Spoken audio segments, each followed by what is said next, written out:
is affecting the country.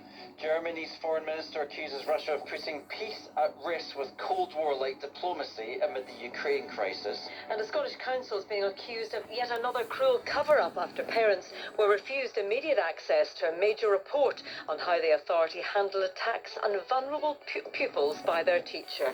On digital radio, FM, your smart speaker, and BBC Sounds. BBC Radio Scotland. First, let's get the news with Victoria Lumsden. Snow has brought school closures and some travel disruption across Scotland as Storm Eunice hits the country. A yellow Met Office weather warning for snow is in place for most areas until 6 p.m, while a yellow wind warning covers most of Dumfries and Galloway. Around 150 schools and nurseries across Scotland are closed, with almost 100 shut in Aberdeenshire, where our reporter Ben Phillip is. The snow started falling in areas of the northeast shortly before 8 o'clock this morning, and there's been a remarkable amount of snowfall. It is still coming down. One weather watcher in the village of Braemar in Aberdeenshire says they recorded 12 centimetres of snowfall in just a couple of hours. I'm just on the outskirts of Aberdeen right now, and it's snowing very heavily, which has been the case for several hours now, and is causing quite a bit of disruption on the roads. The A944 beside us, just outside West Hill, was at a standstill for some time earlier due to a jackknifed lorry. The disruption on the roads continues into the Highlands and Angus, where a number of roads are impassable. Our reporter Ian McInnes is just south of Inverness. As you'd expect, when there is any sort of heavy snow, higher parts of the A9 quite badly affected. At Davies, where I am just now, we were just in some very slow-moving traffic. There was lorries struggling to get up the hill at Davies going northbound. And looking at the cameras, places like Drumochter Pass, heading southbound, pretty challenging, and also King UC, Tomatin, Slough, these sorts of places. The Met Office says a gust of 122 miles per hour was registered on the Isle of Wight. It's thought it could be the strongest ever recorded in England. More than 12,000 homes and businesses in Wales are without power, along with nearly 6,000 in Cornwall. A red weather warning has also been issued for London, the first time the area has been covered by such an alert since the new system was created. The Russian Defense Ministry says it will test its nuclear forces and launch ballistic and cruise missiles in an exercise tomorrow. President Putin will personally oversee the drills, which is going north from junction 7 Milnathort to 8 Glenfarg. Meanwhile, snow is causing problems on numerous routes. It's closed the Glenfruin Road between Gairlochhead and Shantrin, the A82 between Tyndrum and Bridge of Orkey, and Duke's Pass between the Stirling Turnoff and the Loch Acre Hotel in Aberfoyle. Snow has also blocked the A90 in Aberdeen southbound around the Cravestone junction, while the A90 Western Peripheral route is blocked heading north between Middletimber and the Cravestone junction. Snow has also closed the A96 between Blackburn and Aberdeen, and ferry services are also disrupted today, so check with your operator before setting off. In Scotland's weather, remaining very wintry out there this afternoon as Storm Eunice continues to bring a broad swathe of rain, sleet and snow across many parts of the country, although the precipitation will move more showery across southern areas, and it'll remain drier in the far northwest, more especially the Northern Isles. A Met Office yellow snow warning remains in force for many parts of the country until 6 this evening.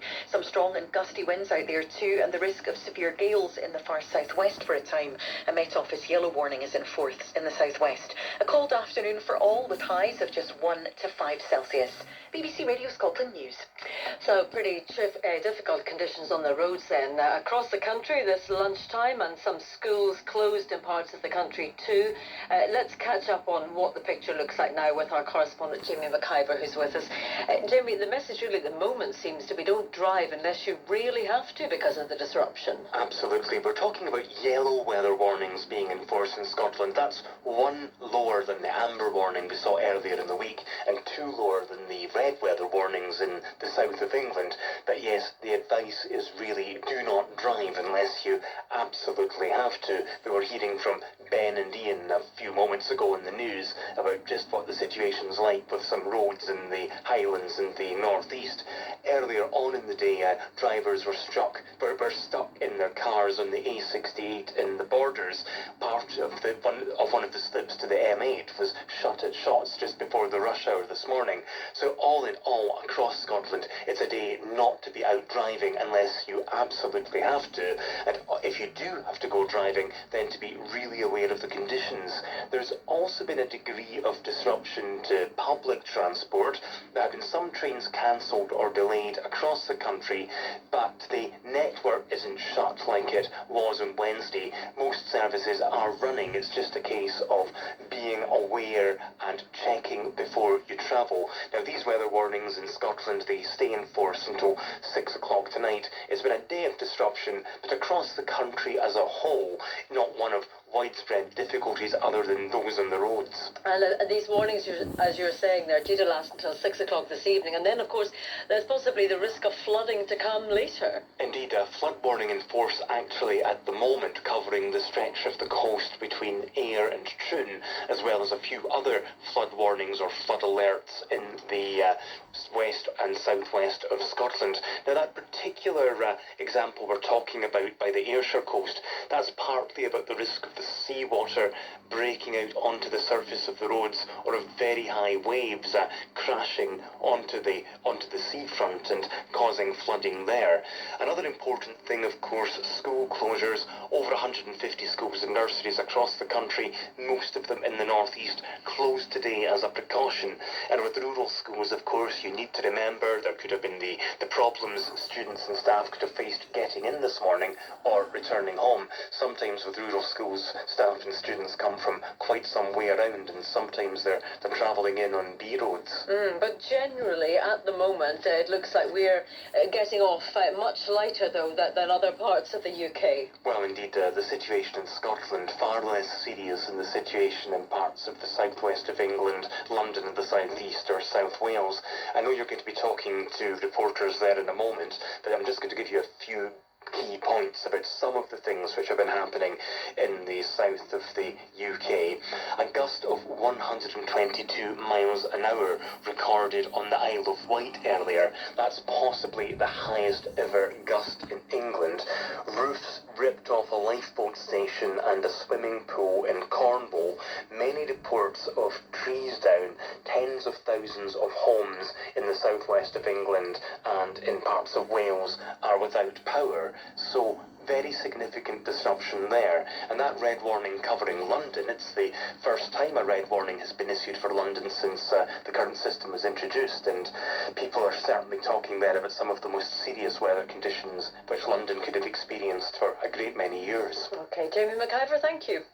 Well, let's pick up on some of that now, because, of course, Storm Eunice has led to that rare red weather warning. And let's speak to David Dixon, who is a reporter for BBC Cornwall, who's been out in the weather since before first light. We're also joined by the meteorologist Scott Duncan, who's in South London. Well, first of all, David, maximum respect to you for being out and reporting the weather all day. You're not far from Land's End. What's it like where you are? That's right, yes. I'm in a place called Sennen Cove, which is about a mile from Land's End, right on the actual kind of western tip of Cornwall. It does have about 2 miles of west coast facing directly out into the Atlantic Ocean. The winds have died down a bit, but the reason I came down here was because, as your reporter mentioned just a few moments ago, the zinc cladding on the lifeboat station here, which is one of those lifeboat stations with a ramp that goes down into the sea for the lifeboat to slide in and do its work, has been completely ripped off the building here. All of the zinc cladding is now lying in the road and then sort of falling over the seafront down towards the beach. And all of the underlay underneath it is kind of flapping around in the wind. I was in St Ives this morning. We were expecting a storm surge to coincide with high tide. Luckily, that didn't happen. The strongest winds didn't really turn up till about 10 o'clock this morning. I was up on a vantage point in St Ives called the Island earlier today, and there was an amateur meteorologist there with an anemometer, and he was recording winds between 95 and 100 miles an hour. Not official confirmed meteorologist, but certainly it was incredibly strong up there. Things dying down here a little bit in Cornwall, but there are 180 schools closed. There's 25,000 homes without power. Still a lot of disruption and an awful lot of trees down, causing travel chaos as well. Well, Scott, what is the weather like where you are in South London? Yeah, it's been quite interesting actually. So first of all, it started off ominously quiet. This morning we obviously were a bit further down the line before we got the storm winds arriving, so obviously it arrived in the west first. It was actually quite sunny and calm, and that was a bit ominous, I would say, and then all of a sudden the gust really came hammering down, and there's been quite significant damage.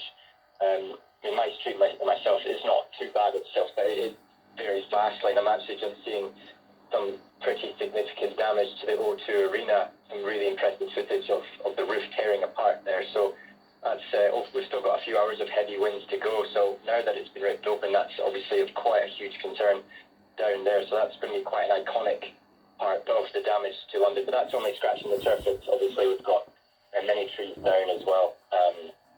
But yeah, it's been ferocious with the wind, and I believe you're talking about the Isle of Wight. I think there's been official comment on that, and they have confirmed that record's being broken, and the records in the Isle of Wight go back to 1996, I believe. But that does also trump all wind gust records for England. So yeah, a very, very significant storm, and yeah, very few compared to this one. And David, where you are you in a part of the world which is prepared for weather like this? Is a part of the world that's regularly hit by bad weather? I mean, yes, we do get a lot of big Atlantic storms throughout the winter, but the last time we had a red warning for wind in Cornwall, to my memory, I think was 1986. So red warnings are incredibly rare. We do get big blowers, but what I saw this morning in St Ives at 10 o'clock, I've never experienced anything like winds that strong. Thankfully the tide is now low. There are still some concerns that when the high tide gets back to the coast of Cornwall around 6 o'clock tonight, even though the winds will have died down a bit, they will be facing more westerly, which could cause problems in our coastal communities with flooding. Well, Scott, we know from previous bad weather that London is not always the best equipped city to cope with big snowfalls. What's it been like with the high winds? Well, first, I've not been out too far from my own home for obvious reasons, but this is the first red wind warning we've had in London under the current warning criteria. So it's quite hard to see exactly what's falling out of the result of this storm, really, because it's still ongoing. So to answer that question, you'll have to ask me again in the next maybe 3, 4, 5 hours, because I think we're still in the midst of it right now. Fair enough. Well, don't go outside, Scott, on our account. Please do stay safe. Thanks to you both, David Dixon there, BBC Radio Cornwall reporter, and Scott Duncan as well, meteorologist, speaking to us from South London. Well, let's get the latest updates now with Victoria Lumsden. Well, today's weather is having an impact on travel. In Murray, the A939 between Cockbridge and Tomintoul is closed. In Aberdeenshire, the A947 at White Rashes has multiple vehicles stuck in the snow. The A93 Spittal of Glenshee is also closed. In Aberdeen, the A90 is very slow in both directions around Cravestone because of snow. We're getting reports that vehicles are stuck here too, and traffic is at a standstill. Nearby, the A96 is closed in both directions at Blackburn. We're getting reports there that snow is quite bad, and we've had a number of callers to say that the area is gridlocked.